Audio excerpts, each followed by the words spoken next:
हजारों करोड़ का मामला है, पूरा मामला क्या है?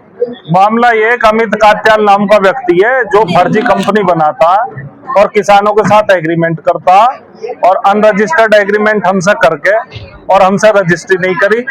उसमें जो स्टे आदेश है उसकी खरीद बिक्री पर रोक है, स्टे आदेश खतौनी पर दर्ज है, लेकिन उसने एक फर्जी एक जो है विजेंद्र शर्मा लिक्विडेटर है उसके साथ मिल करके और एक सेल सर्टिफिकेट लेकर के फर्जी और वो दर्ज करा लिया खतौनी में।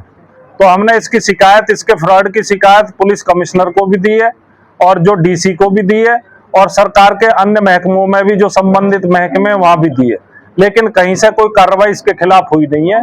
कई फ्रॉड ये कर चुका, ब्रह्मा सिटी के नाम से ये हमारे साथी किसान है, इनके साथ भी कर चुका और हमारे साथ भी कर चुका।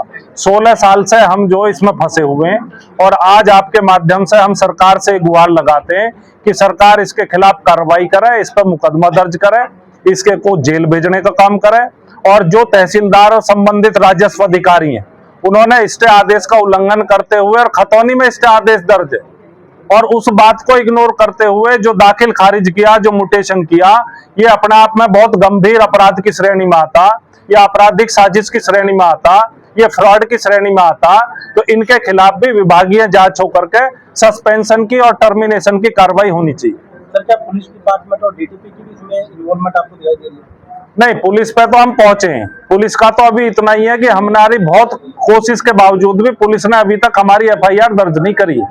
तो हमें ये लग रहा कि कहीं ना कहीं ये पुलिस के संपर्क में, पुलिस से मिले हुए और पुलिस को प्रभावित कर रहे हैं, वरना ये साफ साफ फ्रॉड का मामला है। और पुलिस को इसमें उन अधिकारियों का हमने नाम दे रखा, एक हमने नाम दे रखा अमित कात्याल का, एक इसका पार्टनर है कमल कपूर उसका, एक लिक्विडेटर है विजेंद्र शर्मा उसका, और राजस्व अधिकारियों के नाम हमने जो संबंधित राजस्व अधिकारी हैं उनके नाम पर दे रखा कि इनके खिलाफ आप FIR करें और इसमें जो मुकदमा दर्ज करके कार्रवाई करें।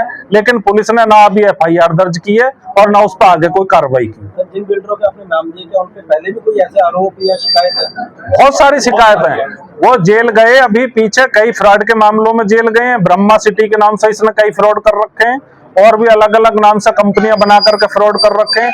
हमारे मामले में CHD ब्लूबेरी के साथ भी इसने फ्रॉड कर रखा, उसे भी ये जो एग्रीमेंट हमारे साथ किया था, सेम एग्रीमेंट हमसे तो करा 2 अक्टूबर 2010 में 6 करोड़ रुपए हमें दे करके और 45 दिन में बाकी रकम दे करके रजिस्ट्री करने का एग्रीमेंट कर लिया और 2 दिसंबर को एक एग्रीमेंट कर लिया CHD ब्लूबेरी के साथ और उससे रिसीव कर लिए 15 करोड़ रुपए और उसके बाद एक अरोड़ा रियल टैक्स से कई करोड़ रुपए प्राप्त कर लिए।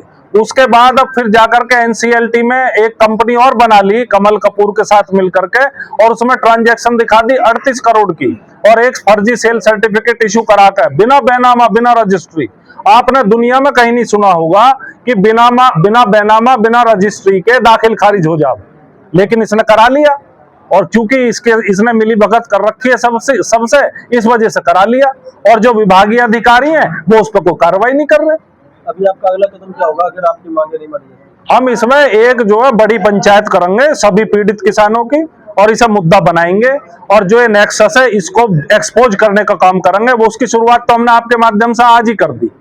ये फ्रॉड आदमी है, फ्रॉड आदमी खुला घूम रहा, भोले भाले जो पुश्तैनी किसान है उनकी जमीनों को हड़पता, हड़पने की कोशिश करता और इसको सरकार ने खुला छोड़ रखा। हर सरकार में इसकी मिली भगत है, पहले कांग्रेस में थी, अब बीजेपी की सरकार है, बीजेपी के भी लोग इनसे मिले हुए हैं और ये पीछे जेल भी रह कर आया। इसका यही काम है कि थोड़े से पैसे दे करके एग्रीमेंट करता, किसानों को उलझाता, फिर अलग अलग पार्टी को उस एग्रीमेंट को बेचता और उसी एग्रीमेंट के आधार पर फर्जी मुकदमे अलग अलग कोर्ट में मल्टीपल मुकदमे डालता, जिससे कि किसान परेशान होकर के इसके सामने सरेंडर कर दे और इसके मनमाने दाम पे इसको जमीन लिख दे। हमने नहीं लिखी तो इसने फिर ये नया तरीका अपनाया और जाकर के ये सब चीजें करी हैं जो हमने आपके साथ शेयर कर दी।